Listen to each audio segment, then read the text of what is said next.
Hello guys, আজকে যাবো বহরমপুরের ফেমাস চায়ের দোকানে চা খেতে। তার আগে ম্যাডামকে নিব, ম্যাডাম পড়াতে গেছে। আর এটা আমার ছোট্ট স্টুডিও, এখানে যত কাজ হয় আমাদের ফটোগ্রাফির। তো ক্যামেরাটা গুছিয়ে নিই, গুছিয়ে নিয়ে সব পরিষ্কার করে, এমনি স্টুডিওটা এখন খুব নোংরা আছে, পরিষ্কার করতে হবে, অনেকদিন ধরে পরিষ্কার করা হয়নি। তো এখন যাব ম্যাডামকে নিতে, ম্যাডাম পড়াতে গেছে।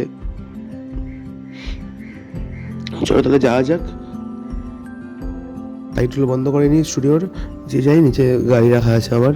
আর তার আগে একটু যাবো ওষুধ আনতে, ওষুধটা নিয়েই ম্যাডামকে আনতে যাবো। ম্যাডাম পড়াচ্ছে, এবার দেখি ম্যাডামের কখন হয়, গিয়ে আর একটু ওয়েট করতে হবে আমাকে ওখানে। ওটা আমার রোজকার ওয়েট করতেই হয়। তারপরে ম্যাডাম আসে পড়িয়ে টড়িয়ে। চলো এখানে একটু ওয়েট করে নিই, দেখি কতক্ষণ লাগায়। ম্যাডামকে ফোন করেছিলাম, তো আমাকে বললো 5 মিনিটে চলে আসবো। 5 মিনিটে চলেও এসেছে আজকে, তাড়াতাড়ি চা খেতে যাবো বলে। এই যে আমার ম্যাডাম, ম্যাডাম ফ্লেক্স মারতে মারতে যাচ্ছে। আর এটা আমাদের ফেমাস কলেজ ঘাট, অনেকে চেনো, অনেকে আবার চেনো না।